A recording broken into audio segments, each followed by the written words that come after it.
The Rio Rancho Public Schools Board of Education meeting for Monday, August 11th, 2025 is now called to order. If all would please rise for the Pledge of Allegiance. Board Member Beth Miller will lead us.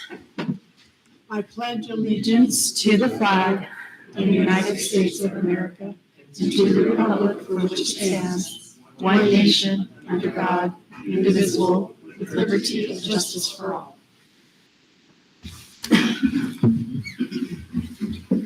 Thank you, everyone. JC, can you take a roll call for us? President Galbraith? Present. Vice President Morgan? Present. Secretary Tyler? Present. Board Member Tripp? Present. Board Member Miller? Present. Okay, thank you. We'd like to welcome everyone out tonight to our meeting on this. It's been such a hot day, but it's nice and cool in the boardroom. It actually was a little cold earlier. So yes, we'd like to welcome you out. We're going to go ahead and start with introductory comments tonight by our Superintendent of Schools, Dr. Lisa Cleveland. Thank you all for being here this evening. We had, prior to this meeting, the Finance Committee of the board met. The committee heard reports on a monthly financial report. It was given by David Vigil, our Executive Director of Finance. We looked at the 2025 bond projects, and then we had a report by Heather Gabaldon on the KEV, which is the movement to cash only throughout the district, how we were doing with that building by building. The committee is Jessica Tyler is the chair, and she was on virtually. Jeffrey Morgan conducted the meeting as vice chair. Amanda Galbraith's a member, Gary Tripp's a member, and Dr. Beth Miller are members. And we had a good discussion about several things, including transportation and some other costs that are very challenging for the district. Okay. We wanted this evening to just do a note of appreciation. Every year, right before we start the school year, just a tremendous effort goes into the selection and hiring of our new staff for the district. We acknowledge the time and effort that goes into this process, both at the district level and also at the building level. Certainly our principals play an important role as well. And this evening, we have the pleasure of recognizing the Human Resources Department at the Rio Rancho District Office, who undertake the process and procedures that are required to fill the new positions that we need to successfully operate our schools. And it is a monumental task, and it is just, it's very fast-paced, but it's so important that we get people on the right seat in the bus when the year starts. And so Mike Chavez will be discussing that a little more when he speaks this evening and gives his board report. But we certainly, and he will introduce some of these staff members, but I'm going to go ahead and read the names. So Mike Chavez is the executive director. We have two directors, Peggy Johnston, Marissa de Aragon. The others in the department, I'm going to go through every title: Rich Mishbach, Jennifer Spear, Vanessa Bird, Jay Chavez, Wendy Webb, Chelsea Berg, Cynthia Wentz, Brooke Ward, and Dana Buttiger.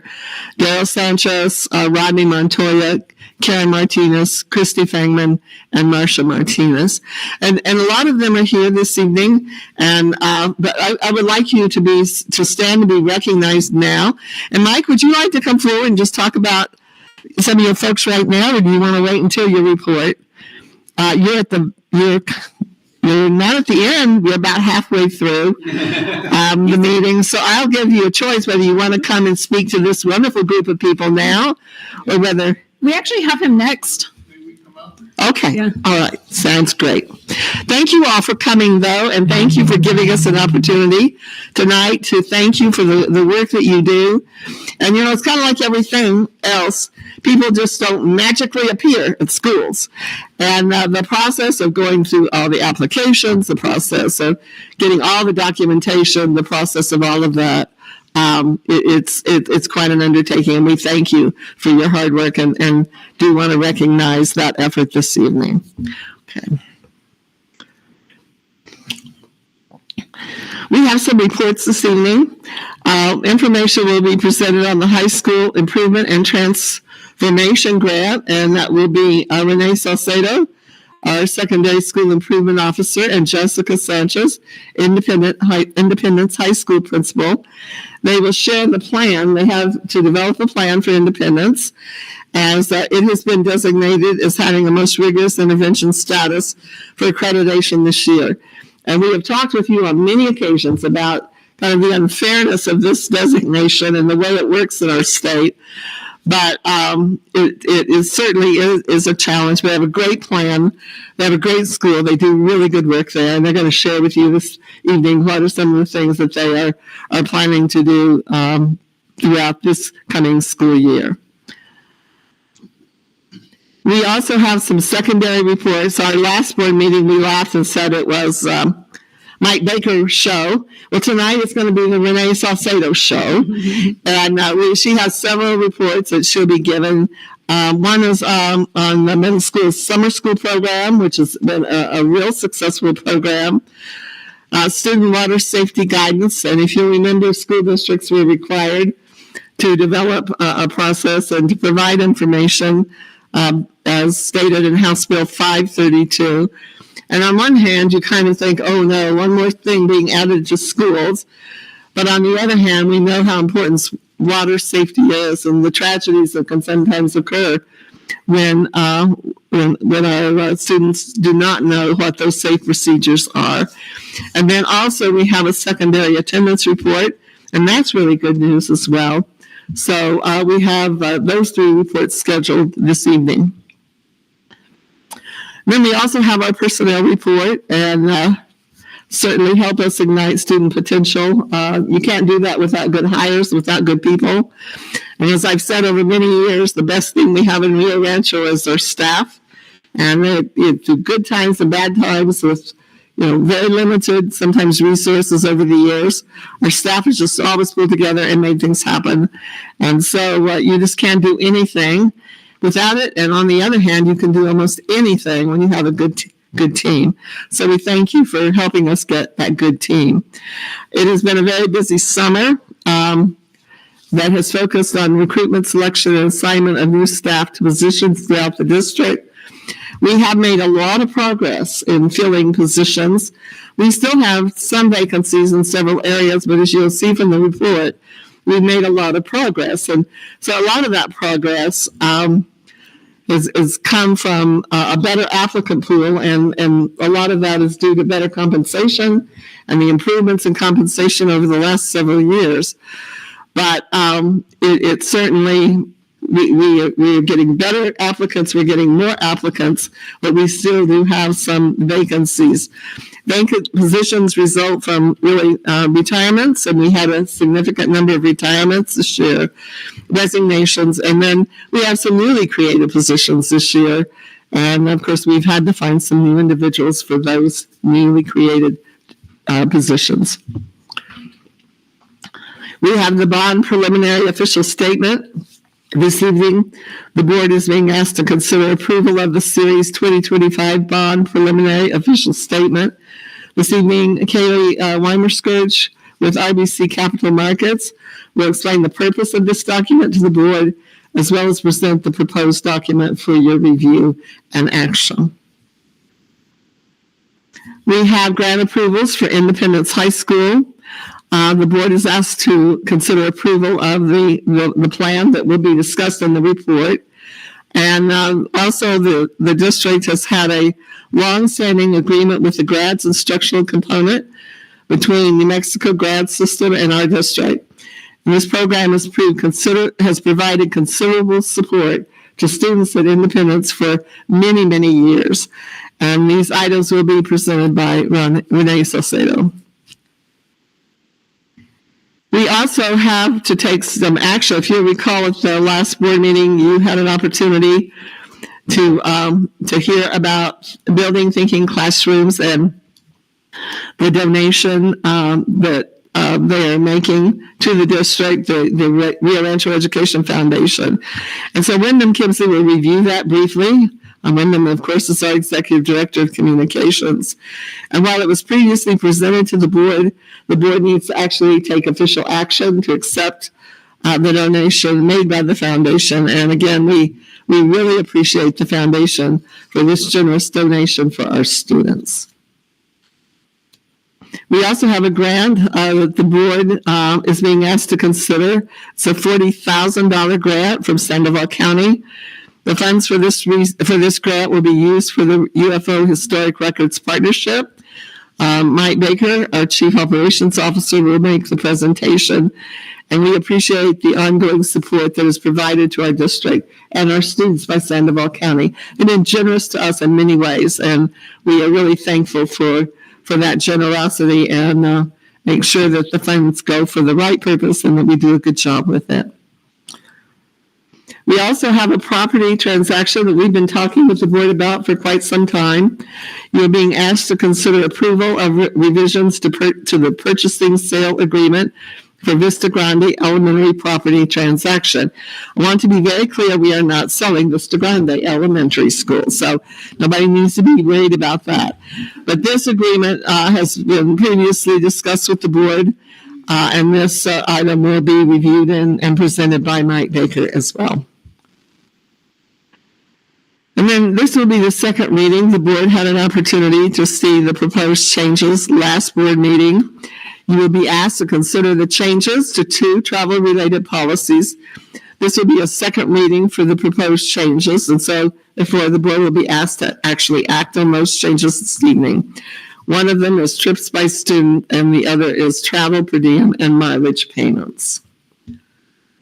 And that's all that we have this evening. Do you have any questions or concerns? Questions? Okay, thank you. Thank you, Dr. Cleveland. Appreciate it. Okay, we'll now go to approve the prioritized agenda and proposed time allocations. Board Member Jeff Morgan, I make a motion to approve the prioritized agenda and proposed time allocations. Second, Mary Tripp. Okay, we have a motion and a second. All in favor? Aye. Aye. Any opposed? Okay, motion carries. All right, now it's your time, Mike. We're now to our commendations. So we're going to have our staffing commendation. And so Mike Chavez, our Executive Director of Human Resources, will present. And all those who would like to have come up. Do not be bashful. I know, reluctantly.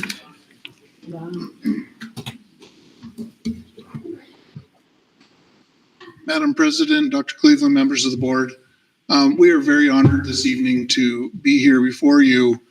I am very honored to be here this evening to present to you a very special group of people who work with our thousands of staff members from the moment they start with our district all the way through working with our children, with our staff members, and supporting them in every way that they possibly can, in every way that is needed. And what I'd like to do is allow them a moment here to come up, introduce themselves very quickly. If they want to say what they do, they certainly may, but I would like them to have an opportunity to introduce themselves to you. And be sure to tell us what you do. Yeah. Well, yeah. Peggy Johnston, HR Director of Operations, and thank you so much for allowing us to be here tonight, and thank you for recognizing us. It really means a lot. This is a great group of people, and some of them cannot be here tonight, so I just wanted to let you know it's not quite all of us, but it's a good representation. That's awesome. Thank you. Thank you.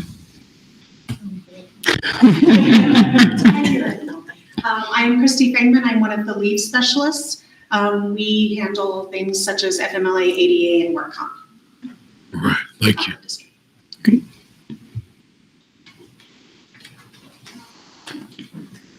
Thank you for having us today. My name is Marisa de Aragon, and I'm the HR Director of Data and Analytics. And so a lot of numbers, a lot of data, a lot of reports. Thank you.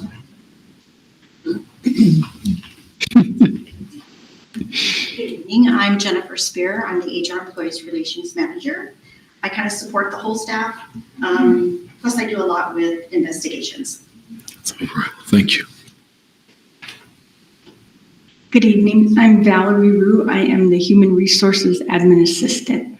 Thank you. Thank you. Good evening. I'm Marsha Martinez, and I do employee leave, FMLA, ADA, and workers' comp. Nice. Wow.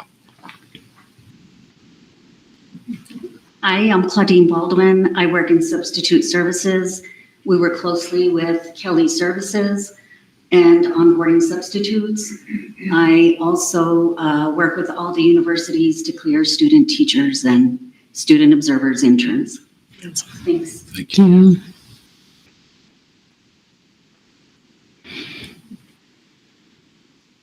I'm Karen Martinez. I'm an investigator. I also pull the bus videos and I bail the backgrounds and help these ladies with whatever they need. Oh, thank you.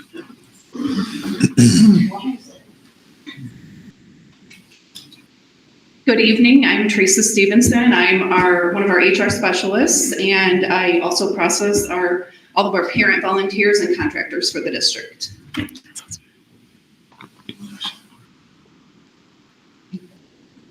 evening, everybody. I'm Donna McCormick. I manage the frontline absence management system, absence reporting, and help all the schools with training their admin assistants to use that system.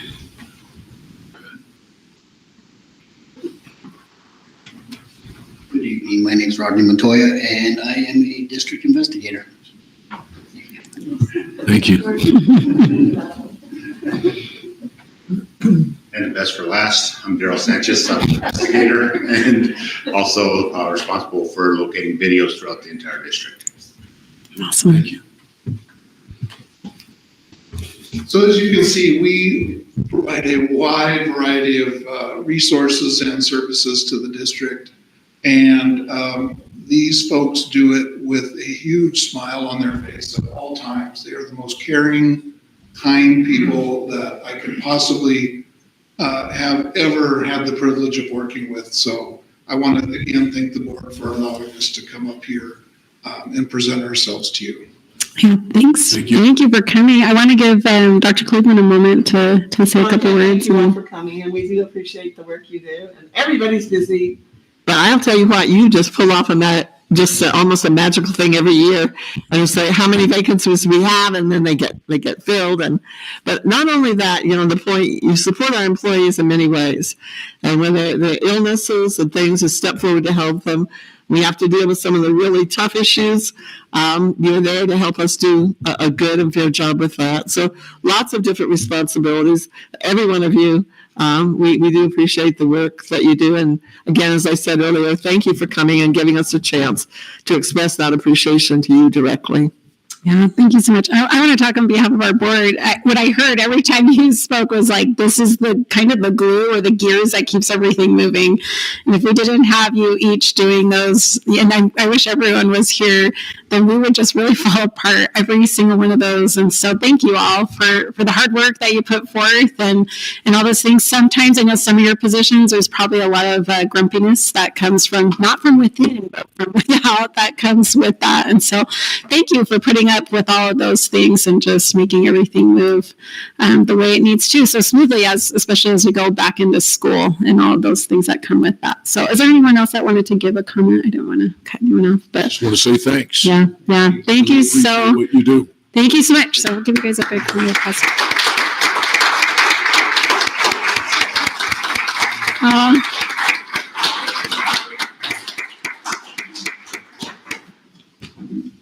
Hope you guys saw them stand up for you. You got a whole standing ovation. So that's awesome. All right. I love when the staff comes in because I get to read a lot of reports and see the names, but I don't always get to see the faces. So it's great. So we're now into our reports. This is the big bulk of our meeting for tonight is going to be our reports. And so we'll start with our Independence High School Improvement and Transformation Grant. Renee Saucedo, our Secondary School Improvement Officer, along with Jessica Sanchez, our IHS principal, will present. Alrighty, thank you. And I can personally testify to how kind and thorough the HR department is with people. So I also really appreciate that. Okay, so now we're going to talk about independence. Madam President Colbrook, and members of the board, thank you for letting us come in and present this. It may seem I'm actually really excited to present this, even though it may not seem like it should be a topic that we're excited about, but I think lots of really great things are happening through all of this. So we're here to talk about our Improvement and Transformation Grant. So first, I'd like to just kind of talk a little bit about school designations. This is the list of all of the possible designations that PED will give schools. So in our district, other than independence, we all fall into the spotlight and traditional categories. So then if you're significantly underperforming, you may be a targeted, supported, and improvement school. And then under that is additional support. IHS, because of graduation rates, was in a comprehensive support and improvement plan for 3 years.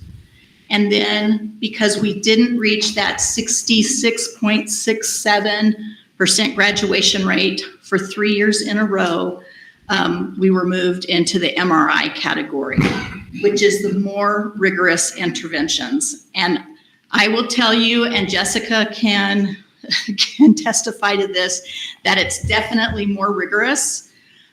She took the job the first year, and we had interviewed, and I had asked her if she would be willing to accept the job.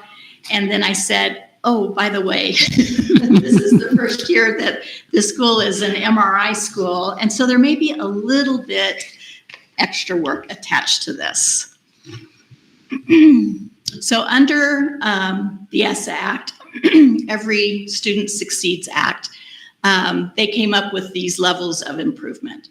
MRI is the highest level intervention that you can be at, and it's simply because of the graduation rates.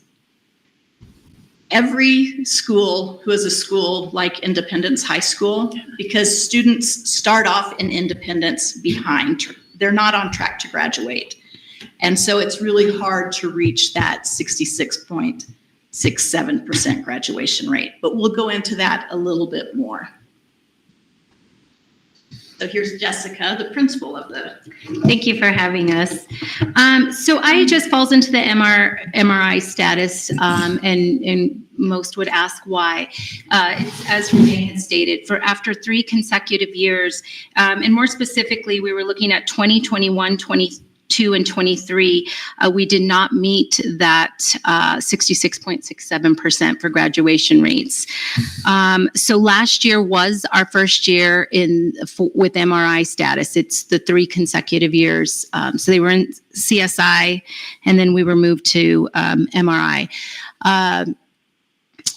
Although this does not reflect the fact that we've made some growth and some improvement, but unless it's got to be all or nothing. It's got to be all 3 years at that rate and or above, or in terms of designation, it's not going to make a difference. So although we're very proud of the movement that we've made and the direction we're going, until we can get that 3 years consecutively, we're not going to hit that. So, for example, here's some historical graduation rates. And if you look at the class of 2020, and I'll just look at the all students category, it was at 57%.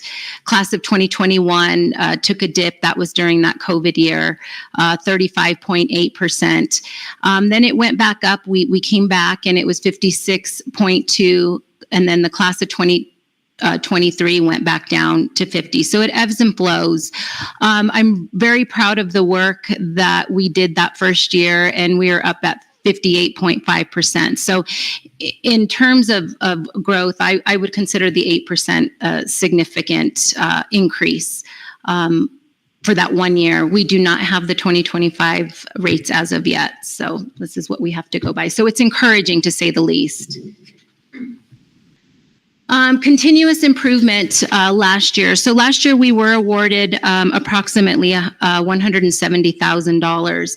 And what we did with that money is what I like to call a multi-pronged approach. All the funds, the grant funds that were allocated to us was used on the following resources to improve, specifically to improve grad rates. The first one was teacher support. We partnered with Coaching for Excellence to enhance instructional support. We believe these students deserve the very best teachers that there are out there. And I think there's always room to grow. So we brought this coaching group in, and they worked with teachers one-on-one. They went in each classroom and they evaluated areas of growth, and they're working to improve that, all to better, serve our students, our deserving students. The other big thing that I'm really passionate about and has made a huge difference, we're addressing the mental health crisis. Oftentimes with our group of students, for whatever reason, they're struggling and they don't have the resources to tap in. So what happens is they don't come to school because they're dealing with a lot of stuff. So we thought, well, what if we provided some on-site therapy services? So we have counselors coming in 2 days a week specifically for therapy. They're there to get their weekly counseling. Students do not have to go anywhere. They just pull them right there. And we've seen a vast improvement in attendance by those students in particular, because I even had a student, I like to say, I'll leave his name out, but I said, it's nice to see you today. And he says, I always come on Tuesdays. And I said, what's so special about Tuesday? And it's their therapist is there. So we know that's working. The other thing is expanding our elective course offerings, because we know research shows that we have to have something to pull them in. We've got to get them in through the door, because I always said, if we can get them there, we can achieve anything. And then of course the academic support. We do before, after school programs. We offer Saturday schools. So all of this money is going towards that. So MRI year status 2,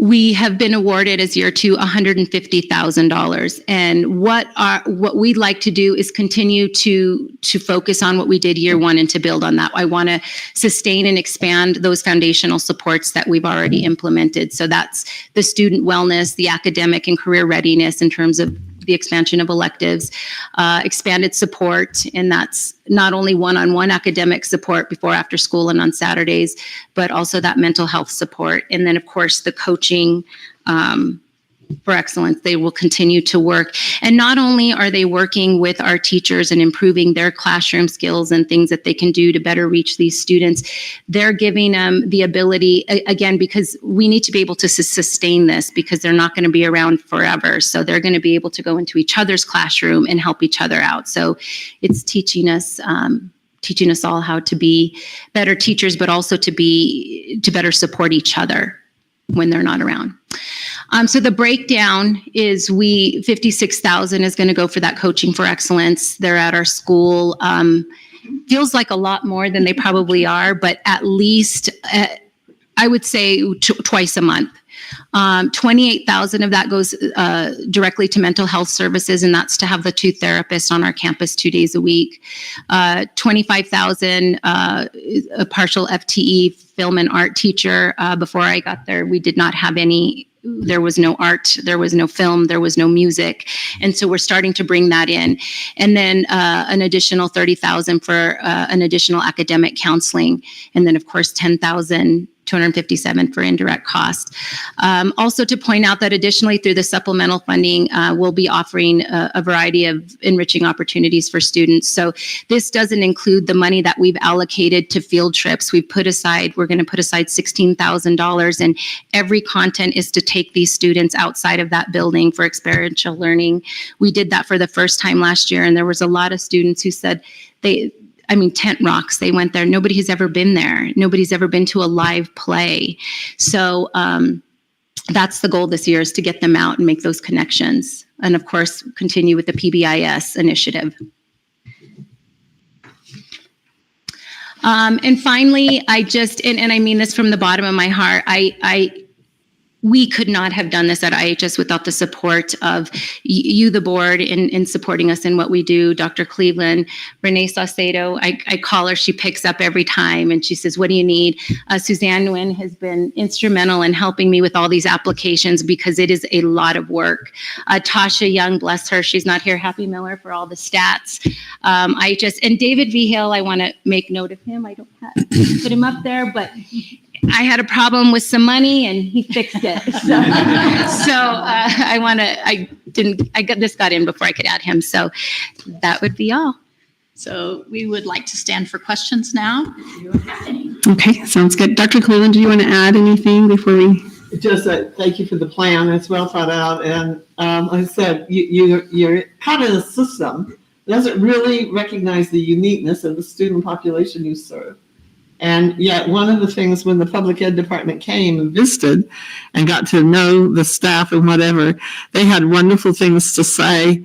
I don't know what they were expecting, but certainly when they got here, they were very impressed with what they saw. So I hope at some point the state will rethink kind of the structure for schools that take students that are behind from day one.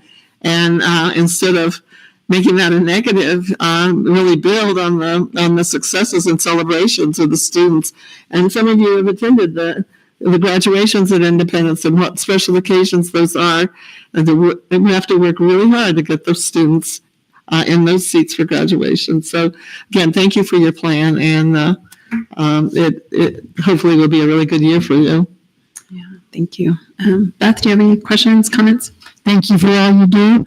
I know that you see those students for who they are and where they are, and you help them to move ahead. And that is so important for them in their lives. Thank you so much for your work. Thank you. Jeff, anything? Questions, comments?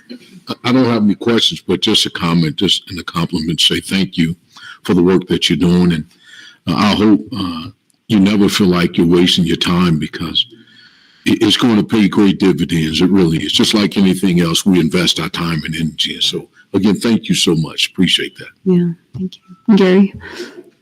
I do want to say thank you, and of course I have an opinion, so I'll just say my opinion. But I think Independence High is a shining star in our state, actually, and I've always thought that. And I thought, my opinion is, I think the teachers are highly qualified and outstanding and excellent. I would just consider or think about in the future moving from coaching from excellence, because I think the teachers are terrific, to something like tutoring 24/7 so the kids can get on and get academic support maybe. But I don't think our teachers in this district are just so great. But thank you for everything you do. Appreciate it. Yeah, thank you. Okay, so I was talking to someone about Independence not too long ago, and we all know I love Independence. I love going to graduation. I just think it's a sweet and wonderful place. And I think the teachers who are there are angelic. Honestly, they're just amazing. And our principals as well.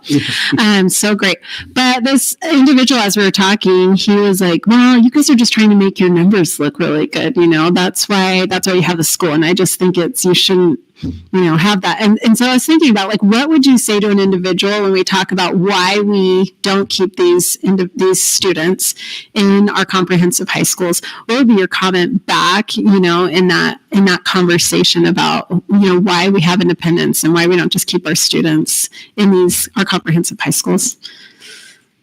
I think it's more than just the graduation falling behind that they attend there.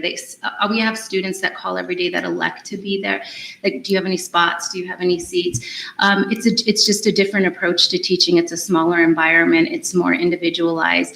The comprehensive high school, and I've worked there for many years myself, and there's great value in all the work that they do there, but it is not for every student. And so I think it's those students who don't quite fit there, but instead, why I appreciate this district so much is because we recognize that and we made a place for them. Instead of just saying, this is what it is, make it work. Independence is that place. It's that place where they couldn't be successful in the comprehensive, but we see the success in the smaller environment. Yeah. And sometimes a student, maybe their sophomore year just wasn't a great year. And so they're behind 7 or 8 credits at Independence. But at the comprehensives, you take first semester and then you take second semester, you can only get 7 credits in a year. At Independence, you have an opportunity to gain more credits, so you can get them a little bit faster at Independence than you can at the comprehensives, so that those students that are behind have that opportunity to gain those credits a little bit faster, so that they can catch up and at least be close to graduating on time. Yeah, thank you for that. I just think it's interesting sometimes the comments, right, that come in to help our community really understand. And it really is a special place that we have with this school and a really great opportunity for these students who, and there are, right, we look at our graduation rates, but there are many students who are able to graduate on time because of the program that's there. So thank you so much. Any other questions or comments from anyone else? So, okay, thank you. Appreciate it.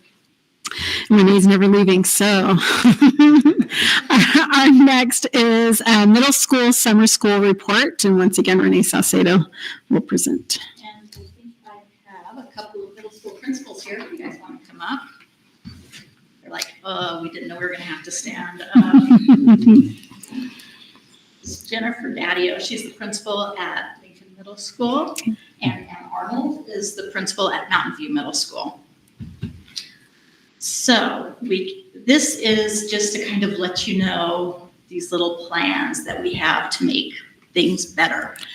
So the concern, Dr. Cleveland goes around and visits all the staffs every year, pre-K to 12, all of the schools. And every year at the middle schools, we hear the same concern that students have figured out that we're going to pass them on regardless of what their grades are. And so they've started not caring. And the principals were telling me the same thing. So as a principal group, we started talking and came up with the following idea. So our proposal is that we have a mandatory summer school for students who fail 2 core classes or more. And they're going to have plenty of notice. In the fall semester, we're going to, of course, just like usual, staff's going to start talking to students and families who are failing those courses. If after the first 9 weeks or so, they're still failing, then the counselors are going to start pulling them in for their academic improvement plan. And they're going to be told, if you don't pass these classes, you're going to have to go to summer school. So then the semester continues, and we just keep reiterating, if you don't pass these classes, you're going to have, it's going to be required. Then the spring semester is going to come along. If the student fails 2 or more cores, they will not move on to the next grade level unless they go to this 3 or 4 week summer school. We know that parents can waive this one time, and that's fine if they choose to do that. The following year, we hope that we'll still be able to do this. We're hoping that just kids knowing that there's a consequence to not doing your work, we're hoping that that's going to be enough that they actually do their work. If we would have done this year, there would have been 338 students district-wide that would have fallen into this category. We're hoping that it's better than that. Go ahead and go to the next slide, please. So we're looking at a summer school that would be in June, just like the credit recovery summer school and the middle school summer school that we ran this year, that it would be in June, Monday through Thursday. All students would take all 4 core classes, because instead of just the 2 that they failed, we think that we're going to try to improve their skills all around. And then we'll have an elective like PE or art or something during the time also. They'll be learning, because it will be only 3 or 4 weeks, we'll have power standards, or those, high skills that they really need to know. And we'll just determine the number and how we staff it and everything based on the number of students that we have. So that is our plan, and we are excited to announce that, and we hope that students listen and start doing their homework. And we stand for questions, and these lovely ladies would be happy to answer any questions. That's awesome. So have we announced it yet at the schools? Just is that going to be? We kind of wanted to get it yeah. first, Okay. and then get it out there. Okay. I'm so curious. What I'd love to hear back is how that goes. Go ahead. I have mentioned to staff that this is a possibility that we are looking at. And I will say we had a resounding round of applause that we are finally looking to do something that is going to just put a little bit more buy-in for some of our students. And again, it's a small population of our students that really need this extra buy-in. Most of our students are intrinsically motivated and want to do well, but it's those students that will just, I don't need to do it. I'm just going to go on to the next grade. It's no big deal. I failed last year. I'm here in 7th grade. I'll be in 8th grade. And so we want to make sure we address those students. Yeah, I love that. Go ahead. One of the things that I've talked about with some of the staff that I have talked about this with, and one of my ideas or our ideas around it, is that when we are in middle school, our teachers work very, very hard to ensure that students are working to their potential and giving them the support that they need. So in many cases, if a student is still failing that course, there's some type of decision that they're making that we need to change as they're going through. So they have, the students have a lot of support, and we want to start giving them a little bit of motivation outside of, it's not elementary school anymore. You do have to sit in class and do your work. And these are things that are expectations of you in our schools. Yeah, I love that. And I like that you use that word expectation, because it's, the kids will rise to our expectations if we give it to them. And if we don't, I work in a program where they have to have like 75% attendance. There are kids who they will watch it and they know exactly where they are and they will just come that 75% of the time. And so if we can raise it for them, and I'm excited. I'm glad the teachers are excited because they just want that support. It's got to be so frustrating for them. We really think, so Algebra 1 is probably the single course that most students fail in high school. And we're really hoping that this will be one step towards increasing those grades in Algebra 1. Yeah, I love that. And I love, though, that we have that Algebra 1. Other districts do not concentrate on that. And I think that's an unfortunate thing, because that we do have that, I think, because our kids can get through those higher maths once they hit. So I think that'd be great if we can make sure that we can help them to get through it better. So, board, do you guys have, Gary, do you have any questions or comments? Comment. I'm just going to be apologizing because I'm sorry, but I think we do a lot of consequences in K-12 education for the 40 years I've been in it. And so for me, I think of outside the box for middle school would be something like, if you get a 2.0 or better, we're going to allow you to come to summer school. And if you fail, it's okay if you stay home, maybe do some reverse psychology. But I would think that, and I'm just thinking outside the box, that maybe there could be 4 classes that they don't even mention English, social studies, math, or science. They may say fine arts, learn to play an instrument or something, athletics, you're going to be more fitness oriented. Astronomy, I took my 10-year-old to North Texas State last week, and we did a great, all he can do is think about the Milky Way and all the galaxies now that he's starting school. And I'm just thinking that we do a lot of punitive in our society, but I think you got to do something. So if you want to do this, I totally support it, because I do know we need to do something. Thank you. Jeff? Yeah, my question is, what was the parents' involvement? I mean, the parents know that these kids are failing. I mean, what kind of conversation were you having with the parents? Because that's where it starts right there, so. Yeah, and I think this also will help. And I know a lot of times the parents come to us frustrated as well that their student will move on. And so I've had conversations with parents, and we do at mid-quarter, our advisory teachers, all of our students have advisory. Our advisory teachers reach out to any student that has a D or an F in any course to their parents. And so they have these conversations with the parents, or sometimes I'm a part of these conversations.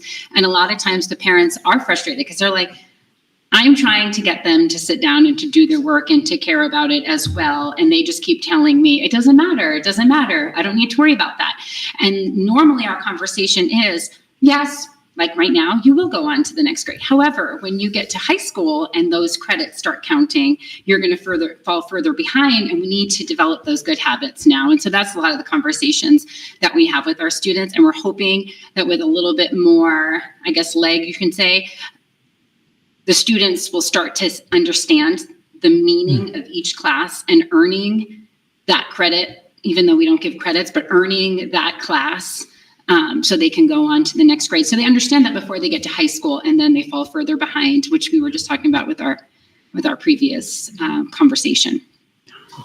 I don't know if I answered that question, but we do have those conversations a lot with parents. And I know there are going to be some parents that we are going to have against that. And that's where, if we have those conversations early in the year, which is our plan. So in the first semester, we'll start meeting with parents that students have 2 or more Fs. And so we can start that conversation early. So hopefully we can turn it around before we get into second semester, where then we're having a talk about summer school. And it's not a surprise as well. I really was going to say, also, we're hoping that this helps parents motivate students to come to school, because oftentimes a lot of our students who do not pass 2 courses, it's oftentimes due to absences, and hopefully giving them some idea that this is very important, and these foundational skills that you're learning now are what is going to help you become more successful when you're in high school. And if you have large gaps from 6th to 8th grade, it's a detriment to how well you're going to do as you go on through school, and you're going to have catch up to do. So hopefully kind of just a little bit more of this is what we need, this is what we expect. And if you don't meet those expectations, then we have an alternative for you so that you can try and catch up at that time. Yeah. But those conversations do continue throughout the year. I know that teachers work very hard with families because they do not want students to get failing grades either. But there is sometimes, because we don't have the teeth of having credits, that there's sometimes that falls on deaf ears, or it just kind of gets pushed to the side. So we're hoping that this opens up a conversation in a stronger way also. Why were we passing them from the beginning? Why were we allowing them to go ahead, even though we knew they were not prepared for the next level? I mean, we know that through research, retention is not a good thing, right? So we've tried to pass them on, but we're seeing that it's not working. So I may have come up here and said we're going to do a mandatory summer school, but really it's an opportunity to improve those skills that kids just are not getting. So the kids who either are absent or are not doing homework or just don't understand the material, we're going to have this extra 3 or 4 weeks where we give them the opportunity to try to gain those skills. We don't want to retain kids. I don't think anybody here would think that that's the best thing to do. It's what we're going to do to encourage kids to go to summer school.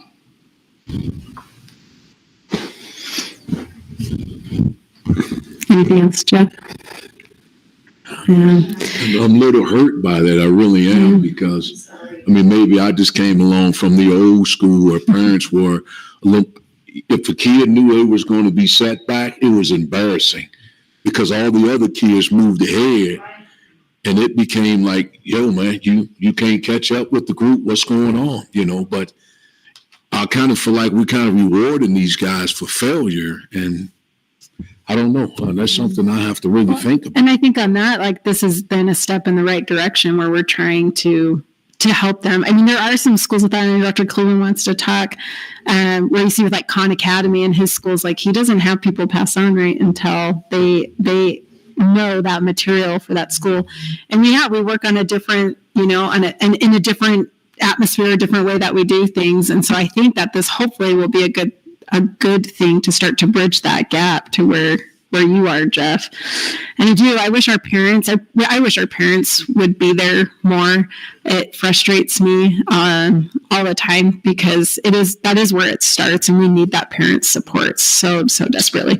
Dr. Cleveland, go ahead if you want to respond to that, and then I'll come over to you. Well, just, to the point that you just made, just holding them back, then they're overage and there are a lot of issues there.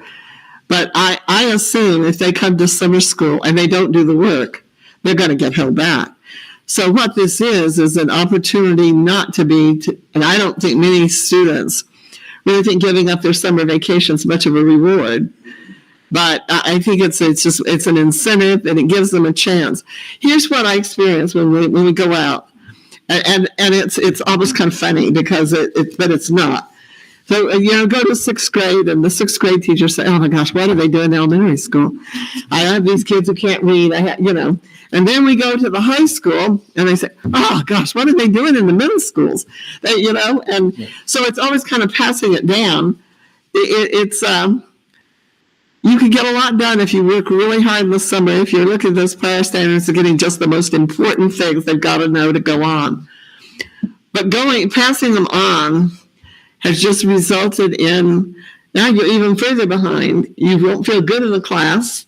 What do you do in the class? Well, then you cut up or you don't go or your behavior, it's just not working for them to go on. They don't have the knowledge and skills to even do the job if they wanted to. So it is, you make a really good point, but it is a compromise.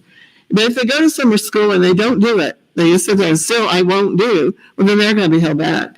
But it gives them an opportunity to take charge of their destiny and work hard and maybe be able to go on.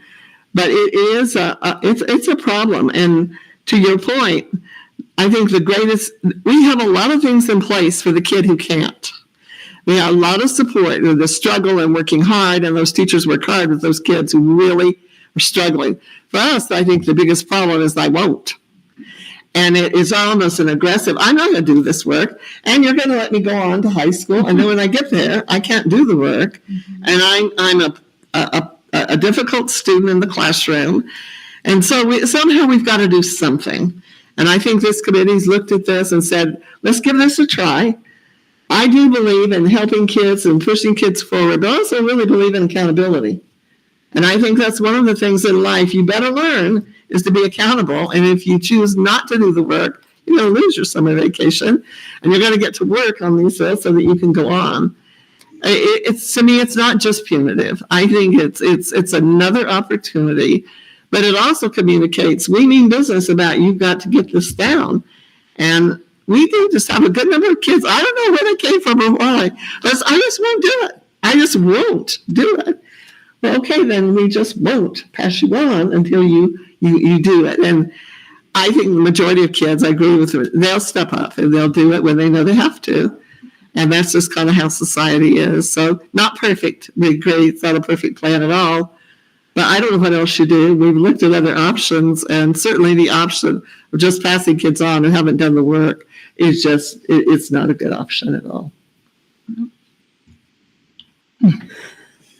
Jeff's still festering a little bit. Beth, go ahead.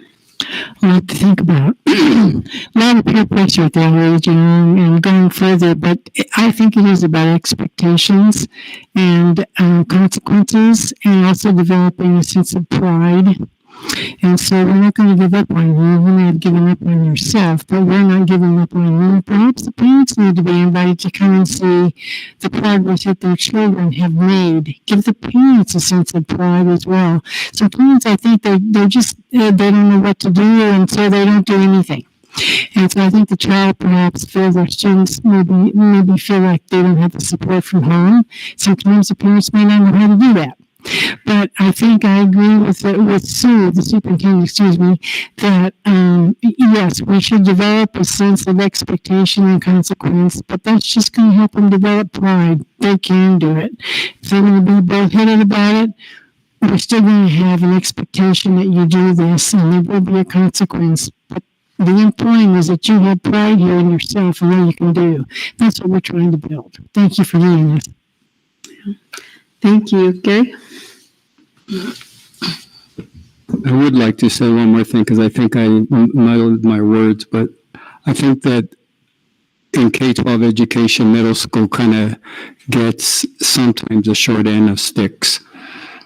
And that's what I wanted to say. And I would hope that we talk more at board meetings about middle school needs. Mm-hmm.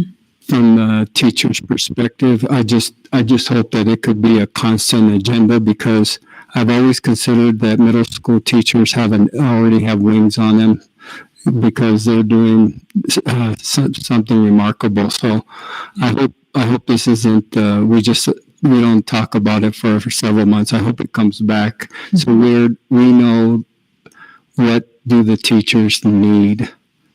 Thank you. No, and I love that too, because when both of you came in, I was thinking, I think these are the two principals I see the least actually in different things. And so definitely our middle child, right? It's the middle child of our school system. And I am hoping that this is that step in the right direction. I would like to have a report. I don't know if it's going to have to be at the end of the year. I don't know if we're going to be able to see some results in this semester, but to see those things and to see what's the next step, right? So if it's not working, let's keep working on it and keep getting it better. But I am grateful that you are working on it, so that's good.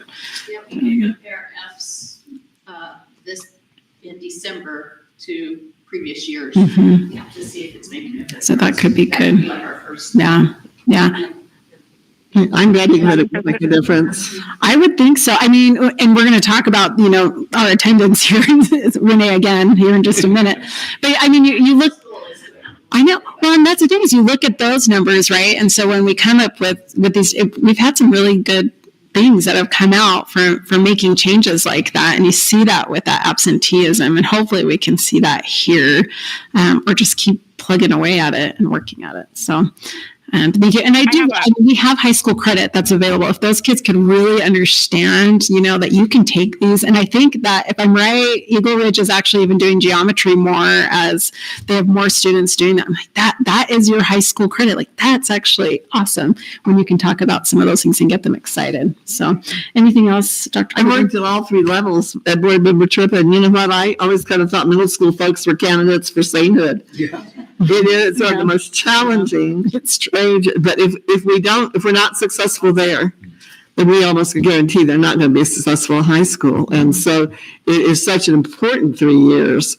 And I think that's one of the things we're trying to convey is it is important, and we need you to do the work, and we need you to. And it's not okay to blow off 3 years, because when you get to high school, you're not going to be successful there. And so it's. The message, though, is important, and I think Gary makes a good point. I think the message needs to be, we care about you, and blowing you 3 years off is going to harm your future. And so we're not going to let it go, because we think this is in your best interest to do well in middle school. So we thank you for your report, and I think we'll see good results from it. Most times we've seen kids step up to your point, when the expectation is set, they step up to it. And when we don't set it, they just continue to not be accountable for what they need to do. We've got great kids. I think our kids will step up and do the right thing. Yeah. I think Madam President? Yeah. Oh, Jessica, I forget you're there. It's okay. I tried speaking up a couple times, but I don't know that you can hear me. I wanted to echo Jeff's concerns. And I think that as much as we know that holding kids back isn't great for their long-term outcome, either is not doing the work. And so us setting up a system where there's no consequences for not doing things is also detrimental to them. And so I think we absolutely have to make a change to that. And I would also like to request, I'm sure there's a way that we could look at the data over the last 6 years to be able to track students that did not pass X number of classes in middle school to see what their graduation rates were, and to have a follow-up report with some comparison data maybe we don't look at graduation rates, but maybe we look at, students that didn't pass in middle school, what was their likelihood of passing all of their classes freshman and sophomore year? That should be easy enough to follow, I would think. And again, I think lack of consequences and just passing them through, of course, why would they do the work then? For some of those kids that don't have that sense of pride, and we're not doing any favors by not having any consequences for that. So. Yeah, that's good. Thank you. Thank you. Yeah, thank you. And sorry, Board Member Tyler, I put your name on my paper, so I will make sure to You're good. Yeah, thank you. you again for coming out. I appreciate it. So our next is our report on student water safety guidance in regards to HB 532. And once again, Renee Saucedo. You need a chair with you? I know.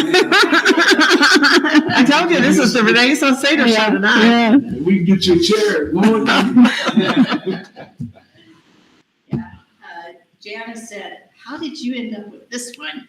And I think that I was just sitting in Lauren's office at the right time. So that's a dangerous place to be. This came in with House Bill 532, and it states the local school board has to develop or adopt guidance for student water safety. It needs to promote student safety in, on, and around bodies of water and water infrastructure, including information about local options for age-appropriate swimming lessons and other water safety courses. So what we started with is this flyer, electronic flyer. And if you click for the information, so it just has, here's some basics. Then it goes to links, and these are all national links, other than swimming lessons that's specific to Rio Rancho. So it goes to all of the links, which will give you the information for the water safety. But what we decided, and I've talked to some principals, Jana and I have been talking, this is kind of a group think kind of thing. What we would like to do is have a contest at each level, elementary, middle, and high, to create some kind of either electronic flyer or some way to get this information to other students and parents. And then we'll choose a winner, and we'll have some type of prize that Michelle LaRossi is working on right now for each of those levels. And then that will be their official information for that level. So that's how we're trying to kind of pull the schools in. We're hoping that either the art classes or someone will be interested in really looking at this water safety and how it can be exciting for the kids. So that's what we're going to do right now. This is on the website. We're going to have it in the student handbooks so that it is available to everyone as is right now. That's good. Do you have any comments, Scary Trip? Or good job. No, it's good. Dr. Cleveland, anything you wanted to add on that one? Well, it's like I said, the first response is, oh my gosh, one more thing to do. They've given the public schools one more job, but it is important, and it is important that our children, and tragically we've lost some of our students to boating and drowning accidents. So I think the information is valuable, and I hope that we can get it out to our students. And I like the idea of a contest. I think that sounds like a lot of fun. I think it's always fun to do that. So thank you. Thank you. Okay. So I think is it your last one for this? Okay. So secondary attendance report. Once again, Renee Saucedo. I am excited to give you an update on secondary attendance. I appreciate that you all gave us the go-ahead to do something a little bit different, and I feel like it's really working. So with our attendance, we're doing some of the things that we've always done, Jumpstart, which, by the way, we're not allowed to count Jumpstart because not all of the students attend as one of our school days. And the teachers felt like it was so important that they were willing to give up half of their professional development that day to have kids come in and get them, used to the school and teach them the whatever songs they need to learn and go to their classes and see where the cafeteria is. So the teachers gave up their time to do that, which I applaud them for being willing to do that. We're still doing the things we talked about, relationship mapping, encouraging clubs, activities, all of those things. And we have lots of communication. One of the really exciting things that Student Services has done is they received a $200,000 grant, and it's the attendance grant. And what we did with this money, we hired 2 social workers, and each social worker has 2 middle schools. So we concentrated at the middle schools. And they choose families who have a high absence rate. The social workers work with the families on why aren't you able to get your student to school? And they're able to guide them to some different things that they need that maybe our counselors haven't done. So they're working with a very specific group of families and really helping their family situation, not just come to school kind of thing.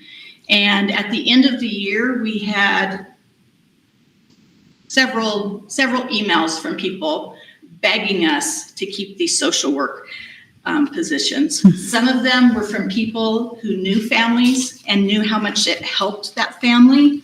And there was one from the family themselves who just talked about how important that social worker was to their family and to guiding them to services that they needed.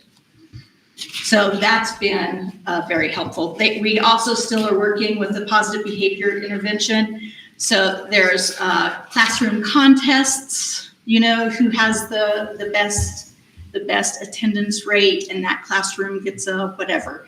So, popsicles or something like that. So there's all kinds of things that grant is used for.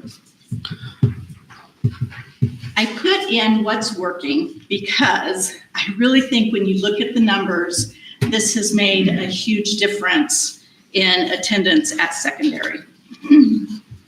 Chronic absenteeism is missing more than 10% of the school year for any reason. So it doesn't matter if it's excused, unexcused. If you're gone, you're gone, other than a school activity, which we note differently. So what you approved for us to do, if a student misses 9 or less days in the semester, then we're able to count, they come in for the review day, and that review is their final exam. Because every course that offers credit, you have to have a final exam. We're using the review for final exam. And then they don't have to attend on the day for the finals because they've already had their final exam. So then if you've missed 10 or more days, you come in for your final exams.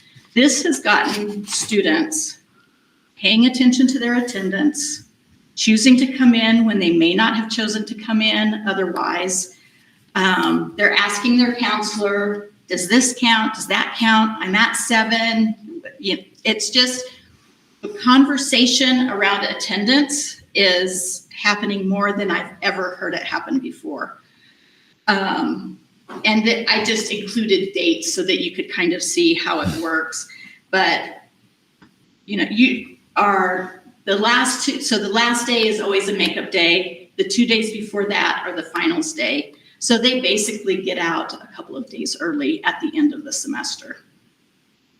We've also instituted a seat time requirement.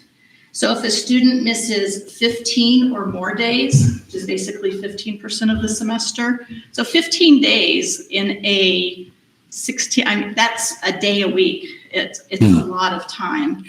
And so if they miss that many days and have a passing grade, so they've missed that many days, but they're still passing, we're going to ask them to come in and take a comprehensive test for the course.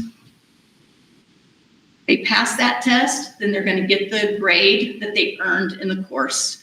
If they don't pass that test, then they're going to have to do just a little bit of work just to make sure that they know all of the basics in the course. So far, we've had good success with students coming in and passing the course, but we just want to make sure that they have that knowledge that they need when they earn the credit. So this is the exciting part. So if you look at middle school, last year was the first year we did this at middle school. And this is the chronic absenteeism rate.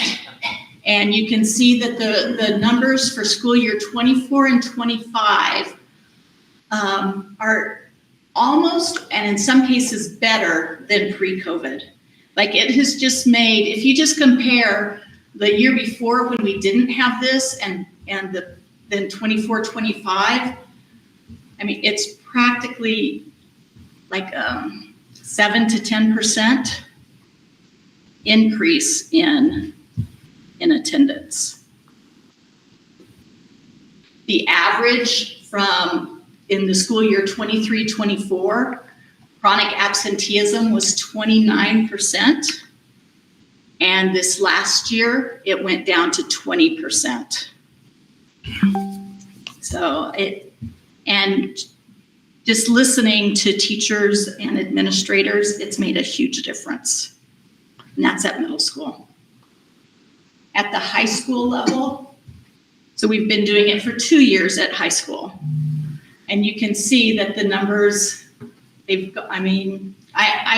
averaged the comprehensives and didn't include the alternatives. But the comprehensives, it was at 43.8% the year prior to doing this. And the whole reason we started, when we came back from COVID, kids just didn't want to come to school. Yeah. It's like they forgot that they needed to be here. And so with this, from 22-23, the average was 43.8%. So practically half of the kids missed more than 10% of the school year. And 23-24, it went down to 22.9, and then 24-25, it went down even a little bit more to 20.9. So it really does feel like it's working. That's good. Some thank yous. These schools have been doing, it's a lot of work because you have to keep track of where kids are at. You're wanting to call in kids, you need to call families. The teachers, the counselors, the administrators are doing a ton of work. I have to thank Dr. Happy Miller, because anytime I have like some random question or can you give me the chronic absenteeism rates for middle school, and I'm doing a board presentation on Monday. She's like, yes, Renee, I'll do that. So I don't know what we would ever do without Happy. Kristen Netcher has been a huge help. And there's just twice a year, I meet with all of the counselors and the administration of every grade level.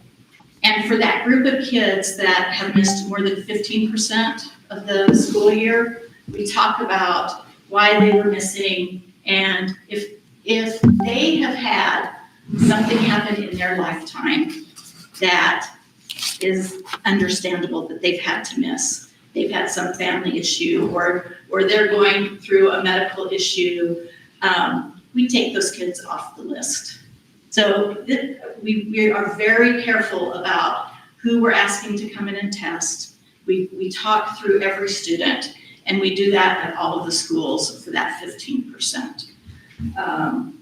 It's a lot of work, but I really do feel like it's worth it because the kids are coming into class, and if we can get there every single day, I think it's okay not to be there on the day that the other kids are taking the final exams, because we're using that review for their final exam. Yeah, I love that.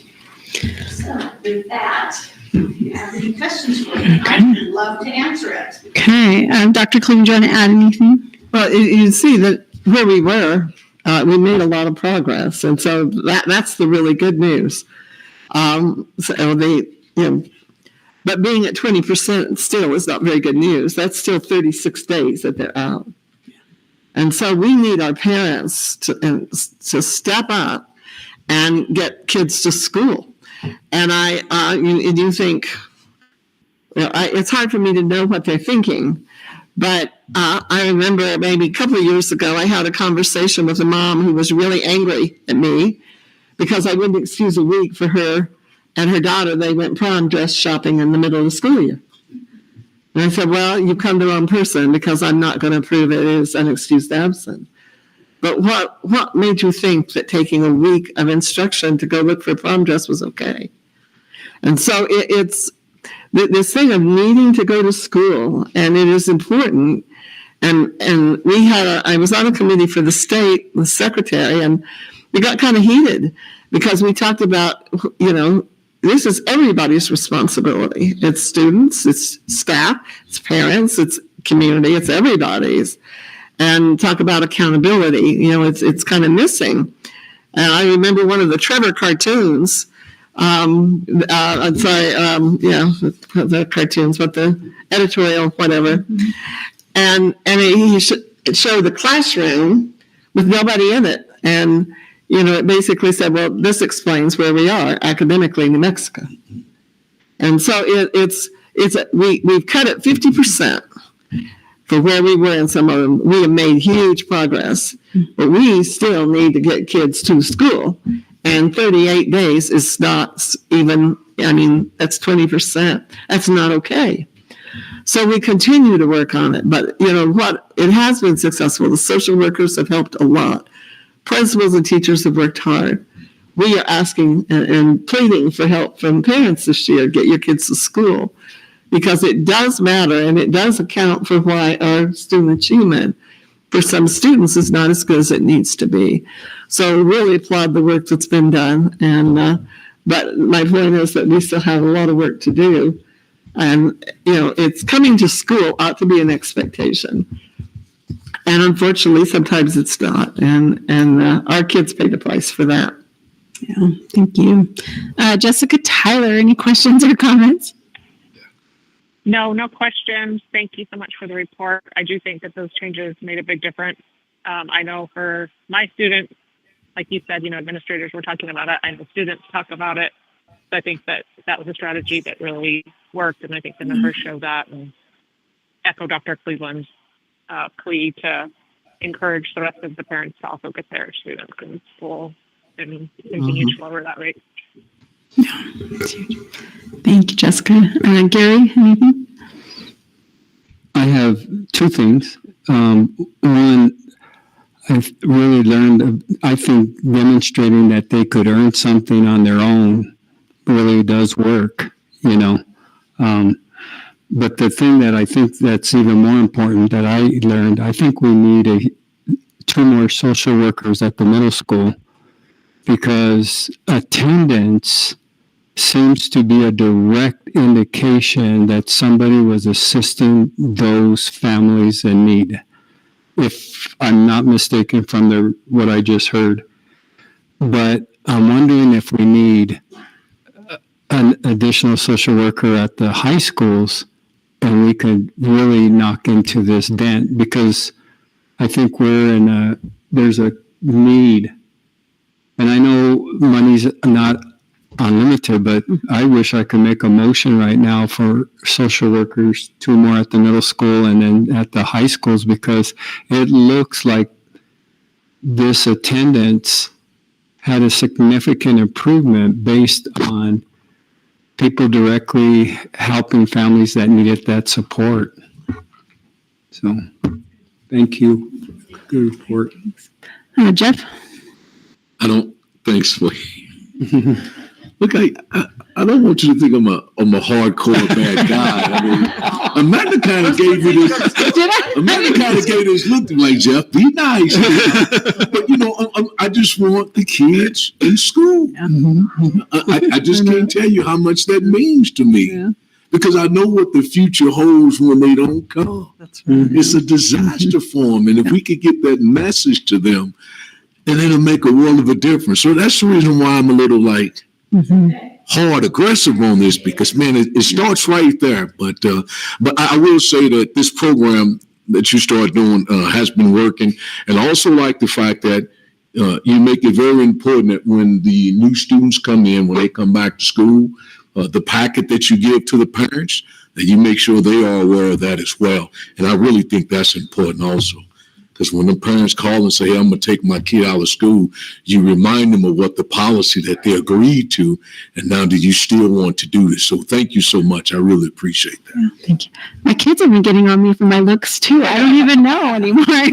In my mind, I'm smiling. Over here, you know what I mean? Yeah. Great. Beth. Well, thank you. I think it's a great thing that you're doing. When you were talking about the mid-school, I had to think about the earlier report about kids who are in school not wanting to do the work. These are children who are absent and missing. So is there any correlation there, or is there any way there's something can be done kind of together with these kids or these programs and these parents? Sorry. The conversation probably will meld together. Yeah. I'm pretty sure that the students that are not passing probably are not meeting these requirements. Multi-pronged, I'm sure. Thank you very much, Renee. And we do, to be able not to attend on those final days, they have to make at least a 75 in the class. We started off with a 65 and the teachers were like, this doesn't feel good. And so we tweaked that last year and moved it to a 75. That's good. Great, thank you. Yeah, so I hope this makes a difference, right, with that other report that we talked about too. I have to say, my kids absolutely love it. They are always watching their attendance and, no, I really got to be in. And so I think it's been great. I think it's good for all of the students. It's been a good thing. So thank you. And I remember when we started, it was like, okay, let's see how this goes. And I think PED was like, but it's really, it's worked. It's been a good thing. So thank you so much. And you get to take a break from the podium for at least a few minutes. Yeah. I know, just keep going.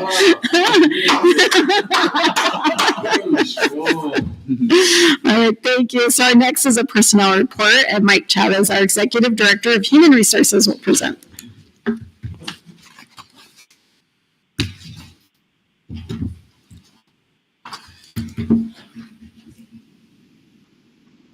Good evening again, Madam President, Dr. Cleveland, members of the board.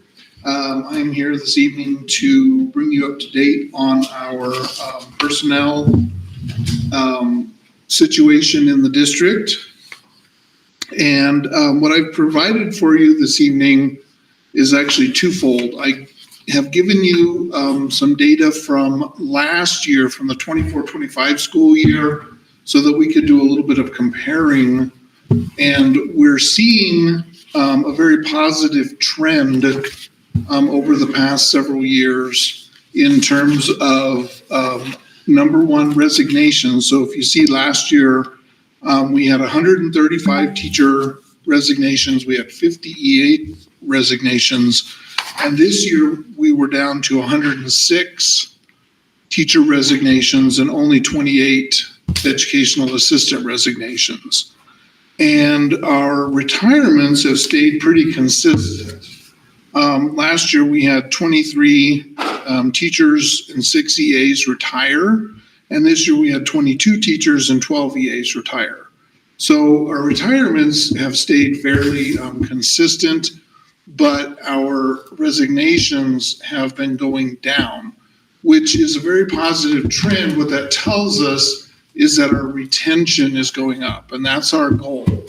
We not only want to hire the very best, we want to retain the best people, because it's very expensive, very time consuming, very difficult to hire people. And once we get them hired, we get them on board with us, we want to be able to hang on to them. You can see that last year we were in a situation where there were a lot of people that we had to bring on board, a lot of new hires, including a lot of custodians, some bus drivers, nurses, counselors, etc. And this year, really our new hires, we were mainly focusing on. We did hire a few counselors and nurses, but mainly our focus this year was on teachers and EAs. And we were able to hire 96 teachers, 23 special ed, 73 general education teachers, and we did hire 32 educational assistants. Our rehires this year were 19 teachers, 5 special education, 14 general education, and 34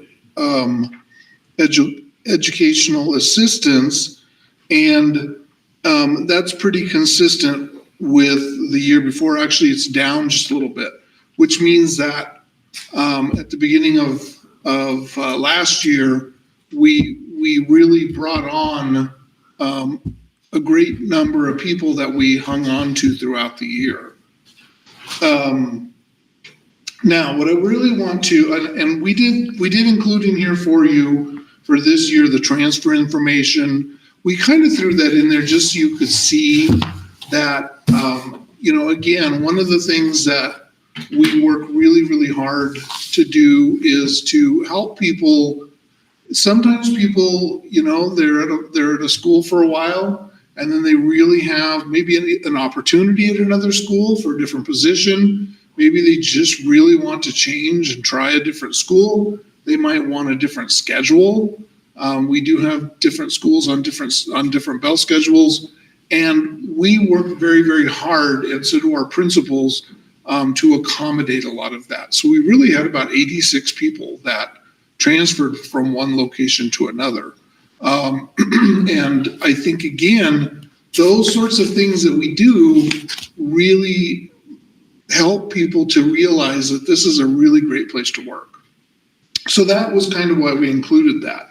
What I want you to focus on now, though, is where our vacancies are at.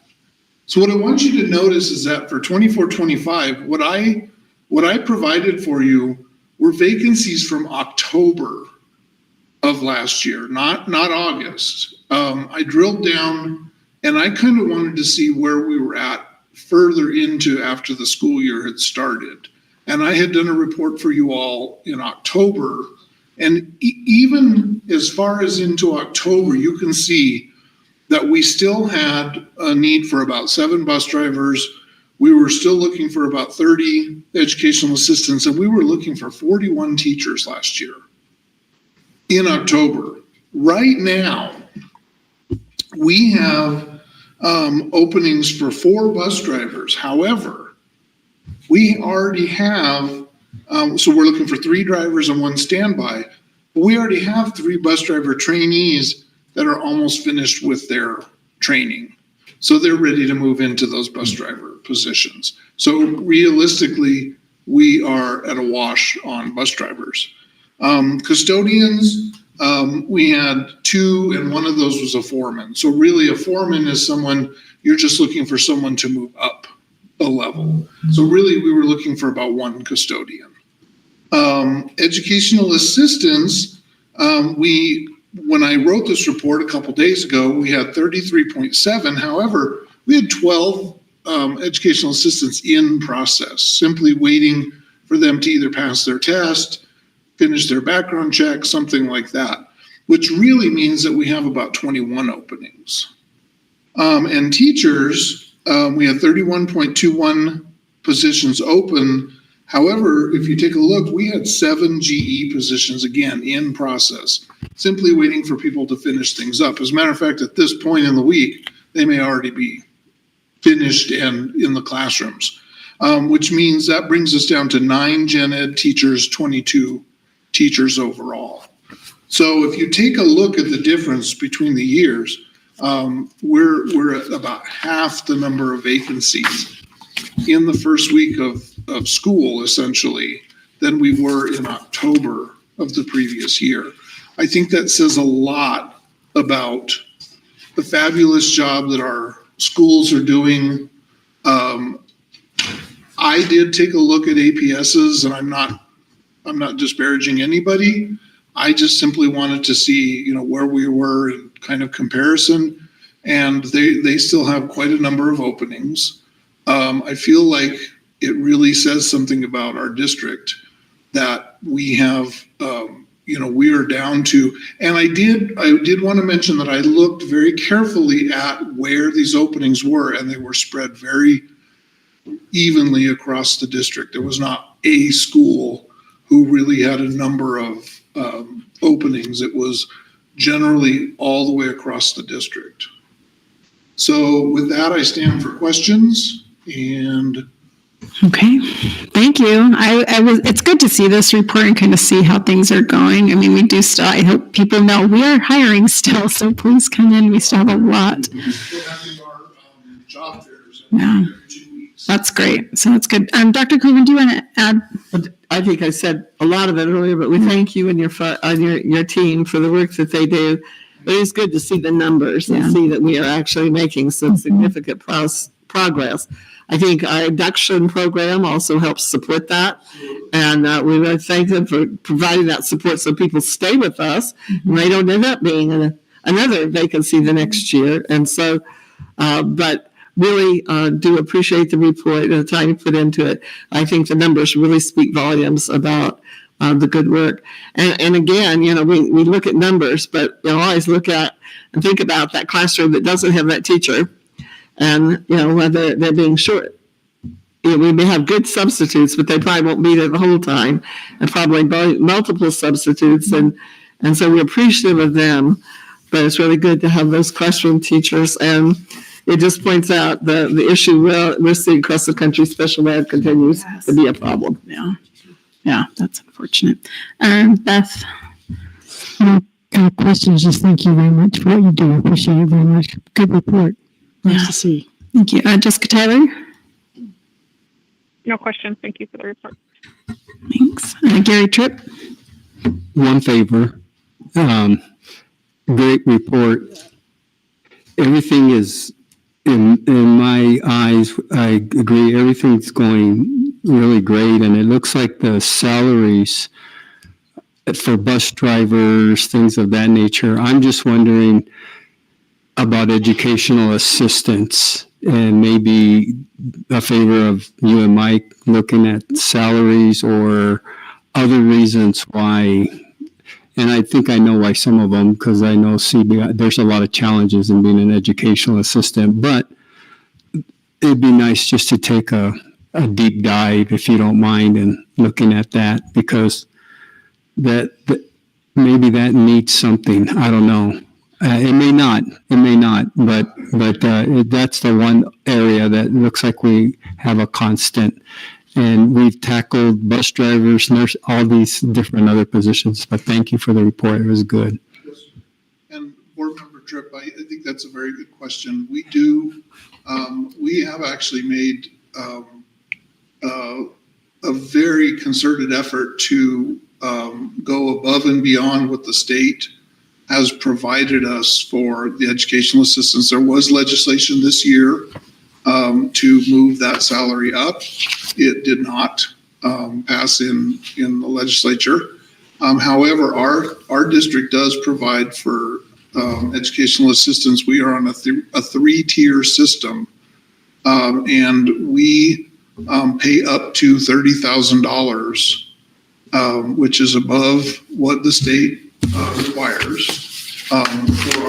for our educational assistants who do work with some of the more some of the students who need more services and more support.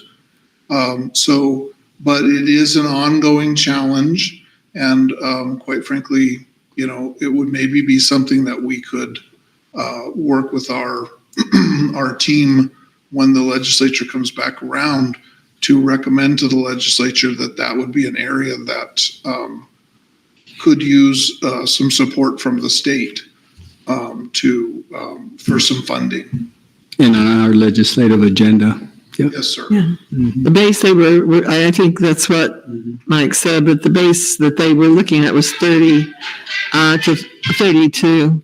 And it made a good ways through the legislature just to make it to the end. So hopefully, as you know, a lot of things don't make it the first time through. And sometimes it takes 2 or 3 times before things move. But our educational assistants deserve work with some of our most challenging children, and they do deserve better. Yeah. So thank you for that comment. Yeah, I agree with that. Vice President Morgan, Thank smiling. you. Thanks for the information. Greatly appreciate that. Okay. Thank you. Thank you very much. JC, we don't have any public comment, do we? Okay, we have no public comment tonight. We welcome you into the boardroom if you would like to give public comment. We'll now go to the consent, to approve the consent. Board Member Jeff Morgan, I make a motion to approve the consent agenda. Board Member Beth Miller, I second the motion. We have a motion and a second. All in favor? Aye. Any opposed? Nope. Okay, that was on the ayes, even though I kind of cut her off right there, so thank you. All right, motion carries.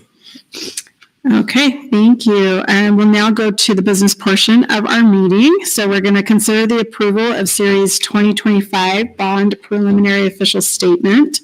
So Kaylee Weimer-Skirch, I'm working on it, right? Okay, RBC Capital Markets is here, and thank you for being patient with us as we went through all our reports. Yes, good evening, President, members of the board, Superintendent. Thank you for having me tonight. Again, here on behalf of Eric Harrigan, who couldn't make it tonight. You know, in front of you should have the preliminary official statement. So it's a very big document. I know you guys have been through it before with last year's sale. So I'll move at it pretty quickly and pretty high level. But if you want me to go over something again, or if you have any questions, feel free to speak up at any point. So we'll take it from the very start. The first page is just our standard notice for all of our preliminary official statements. Scrolling down onto that inner cover, we have, if you keep going, next page, there we go. So this really is kind of the first page of the preliminary official statement. It is dated September 2nd, which is when we'll post the POS and begin to market the bonds. The par amount is for $28 million. You'll notice that everything is footnoted as preliminary, subject to change. That's just standard. Additionally, on this page too, underneath purposes and authority, we talk about how the authorization comes from your 2023 election. In the bonds at a high level, that language just talks about the payment date for the bonds. Continuing on to bond and tax opinion, really that just states the tax exemption status of this issuance. Then at the bottom, we just have a few different dates. Our closing is scheduled for October 1st, and then the payment dates are on August 1st. At the very bottom, there's a statement saying the electronic bids will be opened at 8:30 on September 9th. So that's the bidding period open to potential investors. So on the next page, we just have the maturity schedule of this issuance too. On the next page, then, we go into the issuer, each of the players on this transaction. Of course, it lists Rio Rancho Public Schools, the Board of Education, ourselves as advisor. It also goes ahead and lists your bond counsel, who is also here with us tonight, your dissemination agent, the paying agent registrar, and then after that, the next couple pages are just your table of contents. So spilling out to officially on page 2, we have an introduction. That really just introduces the school district as the issuer of these bonds. And then after that, the next section is about the bonds themselves. I'll jump around a little bit here, moving on to page 4. That section has the optional redemption language. And at the moment, we're anticipating a call date of 2032. Continuing on, moving to page 5. At the bottom of that page, we have our risk factors section. This is a newer section, our preliminary official statements that we've made standard. Really, it's just talking about the risk factors that the district can't control, such as things as climate change and natural disasters. Also in that section is cybersecurity. You guys can't get helped if you get a cyber attack. We also mentioned public health emergencies because it's something that happened a few years ago. And then we also mentioned some of those constitutional amendments that can potentially, impact your assessed valuation in that section too. So really, it's just a section more for disclosure. On page 7, we have the sources and uses of funds. Of course, this is blank at the moment, but when we have your final numbers and we're ready to post out official statement, we'll make sure to update that. We have a little bit of language about the school district enhancement program, but after that, starting on page 8, we go into debt and other financial obligations. This section really is compiled with both us and AccuDisclose, your dissemination agent. They help us put together a lot of these tables, including that selected debt ratio table you see at the bottom of page 8 there. Now, I want to note too that we were able to update all of the tables with your preliminary 2025 assessed valuation. So this document does have the most up-to-date information that is available at this time. So page 9 continues on with some more ratios. We also look at your outstanding debt with the proposed 2025 bond sale in it too. Page 10 has the debt service requirements to maturity. So we also have, the proposed structure for the 2025 bonds in there and how that kind of lays out with your current requirements. Statement of estimated direct and overlapping debt. This is also updated along with the other taxing entities in your community. So you'll see that state of New Mexico, the city of Rio Rancho, the county, those folks are also included in that table too. Slide 11, we get into the tax base. So analysis of assessed valuation, as I mentioned, we do include your preliminary 25 assessed valuation in these tables, but because it's just preliminary, the full breakdown of the AV isn't available yet, which is why, the 2025 year on that table has some blanks in it. After that, Table 8 goes over your major taxpayers. And then after that, we talk about the district's tax rates for a little bit. So at the bottom of slide 12 is the school district's tax rates. And then on the following page, we have the tax rates laid out at a county-wide level. Continuing on to page 15, we get into your tax collections. We gather this information from the Sandoval County Treasurer's Office, was updated as of June 30th. And then after that on page 16, we get more in depth about the district. So talk about, the management. We list all of the board members. We also have a little bit of a bio for your superintendent along with your chief operations officer, and of course your director of finance. After that, we also look at the district's enrollment rates, which have been updated for the 24 to 25 school year. After that, we go into the finances of the educational program. Really the next couple pages comes directly from your 2024 audit. So when we talk about the sources of revenues for general fund, all of those figures are audited figures that we pulled from your audit. Talk a little bit about the state equalization guarantee, and on page 19, we even have the unit factor listed out. And then after that, both page 20 is a statement of revenue expenditures and changes in your fund balance. This is a condensed version of your financials though. And the preliminary official statement will attach the full audit for investors. So on page 21, we also have the balance sheet. Like I said, it's just a condensed version of the actual financials. And then continuing on, the next couple pages are really just talking about, retirement, contribution, stuff of that sort. Again, all of it comes from your audit. The next section is on page 26, going to the tax matters. Your bond counsel, Module Law Firm, they've also reviewed and provided comment on this section. The most important part of the section is really talking about that tax exemption that these bonds have. On page 27, we have a section for continuing disclosure undertaking. As I had mentioned, AccuDisclose is your dissemination agent, and they've reviewed this section of the preliminary official statement and have provided some updates on it. Really it just talks about how the district is going to continue to post annual disclosures, as you guys have already been doing in the past.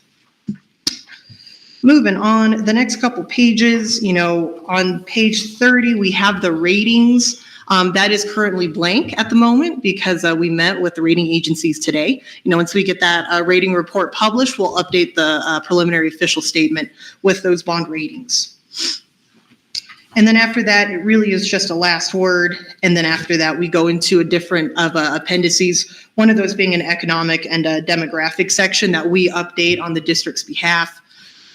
Again, pretty standard. I don't think I need to go through each of the appendices unless you would like me to.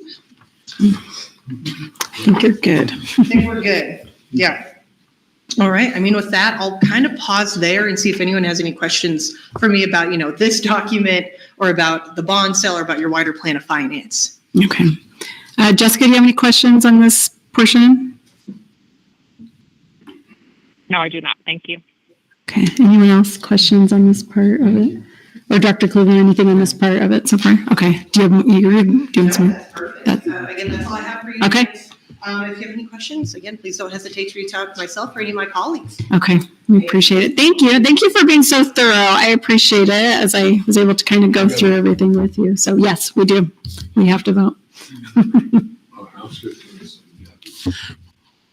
You want to have a stay up here, or we got to vote? She's on okay. it? Oh, you're okay. Yeah, you are. Yeah. I'll take a motion. Board Member Jeff Morgan, I make a motion for the approval of Series 2025 bond preliminary official statement. Gary Tripp, I second. Okay. We have a motion and a second. And Jason, you want to do a roll call vote?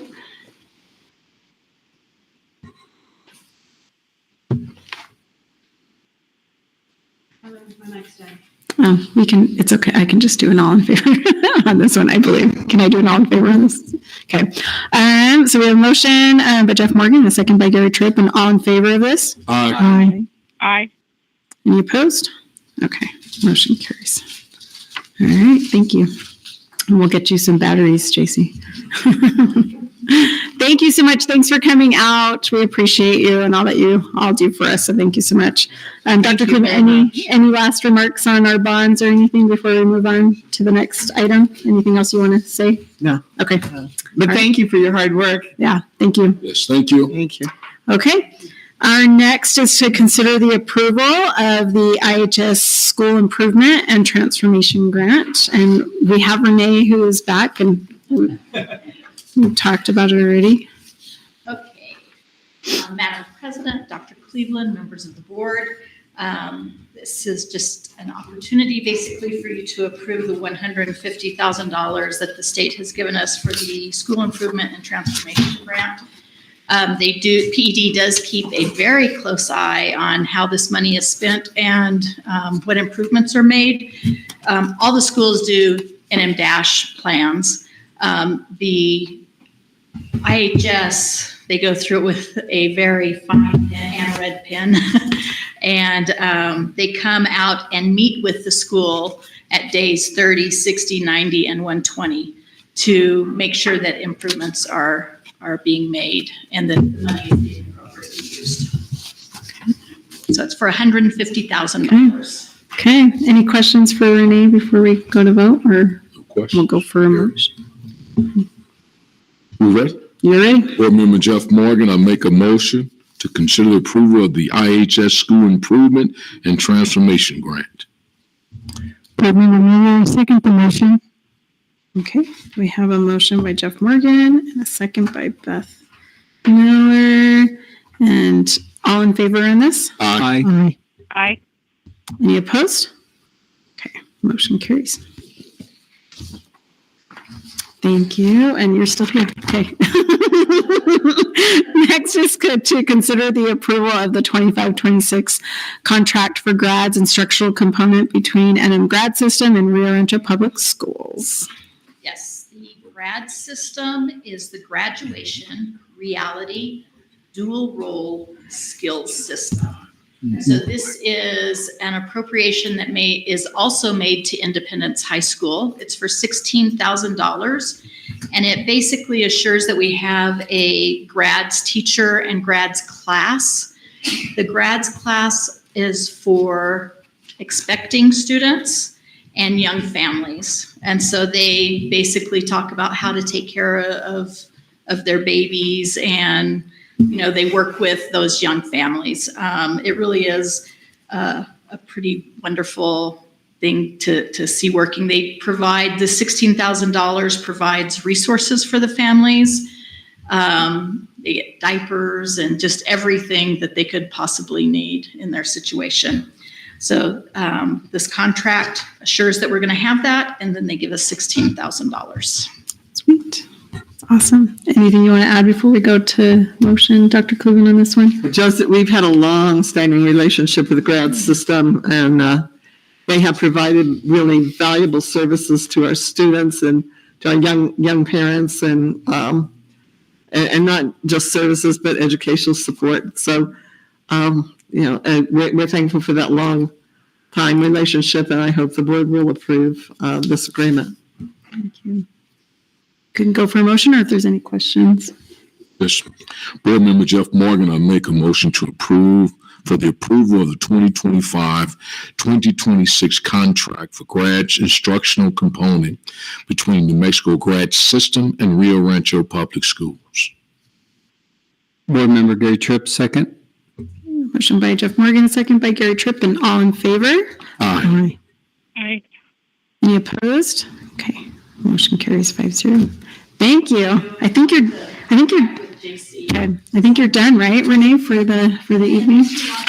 I think you're good. So thank you so much, and we do appreciate that relationship. Thank you.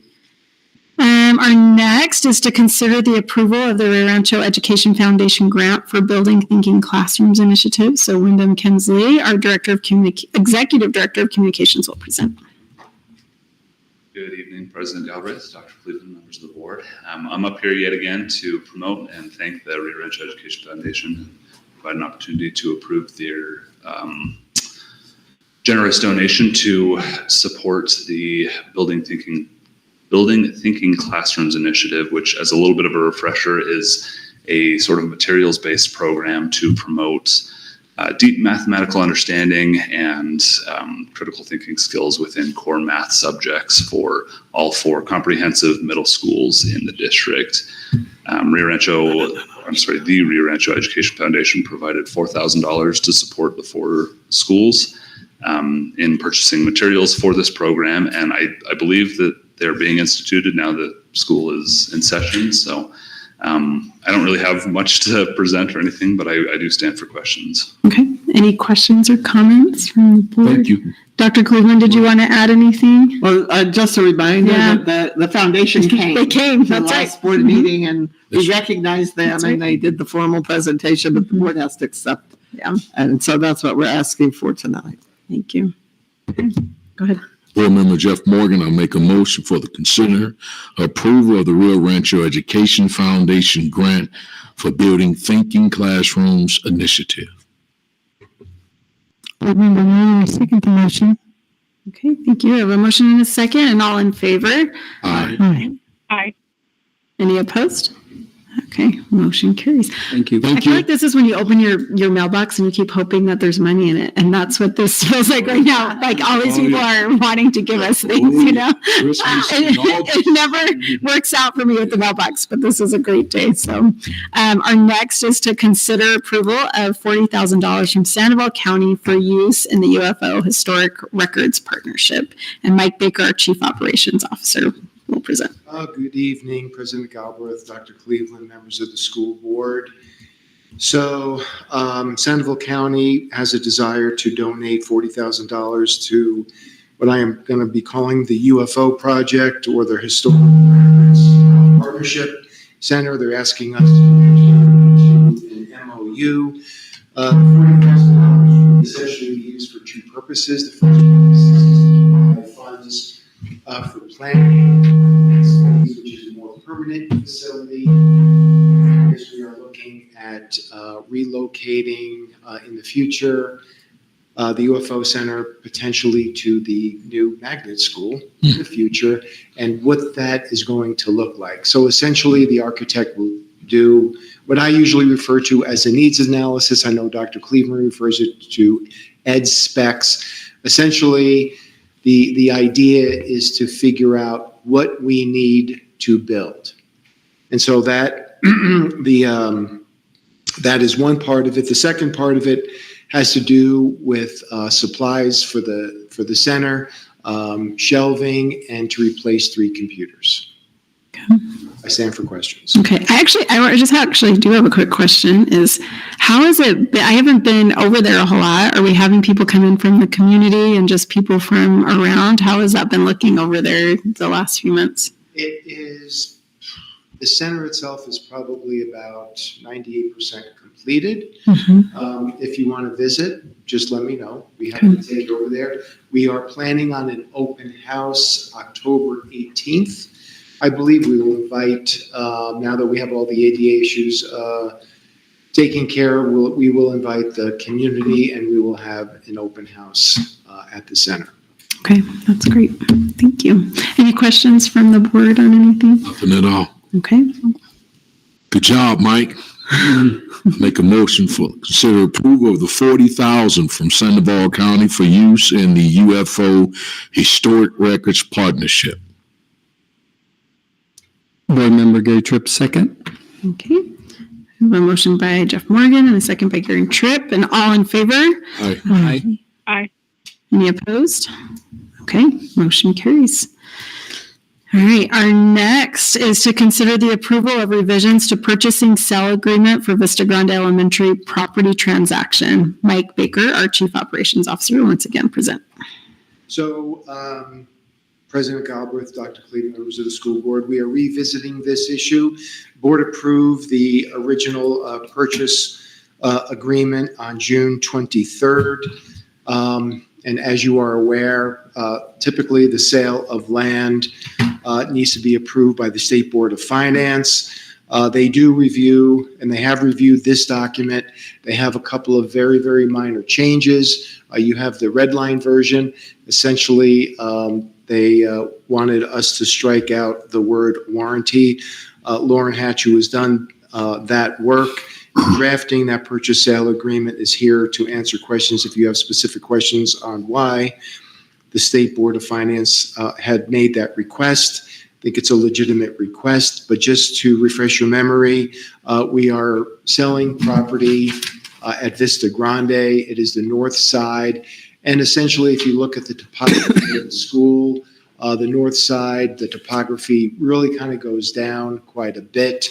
And that area of property actually lends itself more to a residential area where Westway Homes is interested in purchasing that property in order to build homes. The sale agreement calls for $800,000 in sale of approximately 6.6 acres. Once we have a replat done, the exact amount and the exact acreage will be calculated. I stand for questions. Any questions from? Yeah, Mike, I got one question. When we were looking at your working draft, I thought the dollar amount you gave, is that the same one, 880,000? When we were having our meeting, I thought you said that you were going to get 880,000 from the sale. If I said that, I misspoke. It's $800,000 Okay. from the sale. We hope to get about $3 million. The project on the bus loop is approximately $4 million. That's an estimate from the planners. We're hoping to get about $3 million on the bond issue. Okay. Do you want to add anything, Lauren, since you're I can add on the price. It appraised at, believe it or not, $2.76 per square foot. Part of this transaction is we're having to subdivide off that northern section of land. Once we do that, we'll know the exact number of square feet that's involved. It'll be about $800,000, probably a little bit more. Okay. All right. Okay. All right. Any other, Dr. Cleveland, did you want to add? Just a note, I believe that anytime you have this kind of a sale, it must go back into the capital land acquisition. It cannot be used to spend for other kinds of things. Is that still the case? Yeah. Wait on that. It needs to be spent on, That's our plan. that's the plan. Yeah. The idea is to reinvest it into the circulation road. I think we discussed that at the. But my only point of raising that is people, see the money and think, well, we could use it for this, this, and this. And I think it's fairly highly restricted as to what you can use it for if it comes out of land or land purchases, capital purchases. Kind of needs to go back into that same general area. So it's not money that can be used for other things. At least that's been what I have understood. Probably originally purchased with bond. Okay. Any other questions, comments? Okay. Chairman Jeff Morgan, I'll make a motion for the approval of revision to purchasing sale agreement of Vista Grande Elementary property transaction. Board Member Miller, second the motion. Okay. Motion by Jeff Morgan, second by Beth Miller. All in favor? Aye. Aye. Any opposed? Okay. Next will be our second reading for policy 406, trips by students. And once again, Mike Baker. Yes, President Cobb, Dr. Cleveland, members of the school board, I will lump policy 406 and policy 4744 together since it's very similar.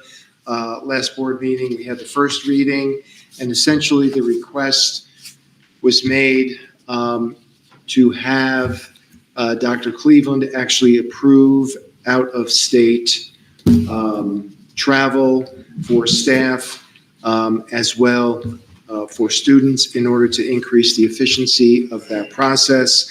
We talked about a number of things, one of which is that when we present the budget document, we will kind of add a separate section in there. We'll lump all the travel and training so you have a better idea of what the following year has for us. At this point, I'll stand for questions. Okay, any questions on this policy or comments? Okay. Jessica, you want me to give you the privilege and the honor of making a motion on this one? I mean, you do such a fantastic job. Are you missing that? I could take care of it if you'd like. I can make a motion to approve policy 406, trips by student. Board Member Jeff Morgan, I second. All right, we have a motion by Jessica Tyler. I almost messed up my paper here, and a second by Jeff Morgan. All in favor? Aye. Aye. Any opposed? Okay, motion carries. All right, and our last is the second reading for policy 744, travel, per diem, and mileage payments. Mike Baker. Yeah, really same comments, so I'll stand for questions. Okay, any questions or comments on this second reading? Dr. Cleveland, anything on this one? Okay. Board Member Jeff Morgan, I make a motion for approval of the second reading of policy 744, travel, per diem, and mileage payments. Board Member Gary Tripp, second. Motion by Jeff Morgan, second by Gary Tripp. All in favor? Aye. Aye. Any opposed? All right, motion carries 5-0. Thank you, Mike. Thank you, appreciate it. Real quick on advanced planning. So there's a few things coming up. We have an audit committee meeting and a regular board meeting on the 25th. I will be gone on the 25th. I'm just remembering again. I'm taking my daughter up to college, so I will not be here for that day. And then we have Labor Day and some other events. So please look at your agenda for those dates. But I do want to bring up upcoming, and I just forwarded this to Lauren Hatch and to Dr. Cleveland, is that the call for resolutions has come in. And so we just need to make sure that we get that scheduled onto one of our meetings. So any questions on anything, any upcoming meetings or anything like that? Okay. Our meeting's adjourned. Amanda? Oh, yeah, go ahead. Sorry. I was midway. I'm sorry. Go ahead. I'm also unfortunately going to be on travel again for the 25th meeting, but I should be able to join later. Okay, so you'll be out for I don't know if, I think I'll still be driving up there. Is everyone else going to be here for the 25th? I just want to make sure we have a quorum. Okay. All right, thank you for bringing that up. All right, our meeting's adjourned for tonight. Thank you.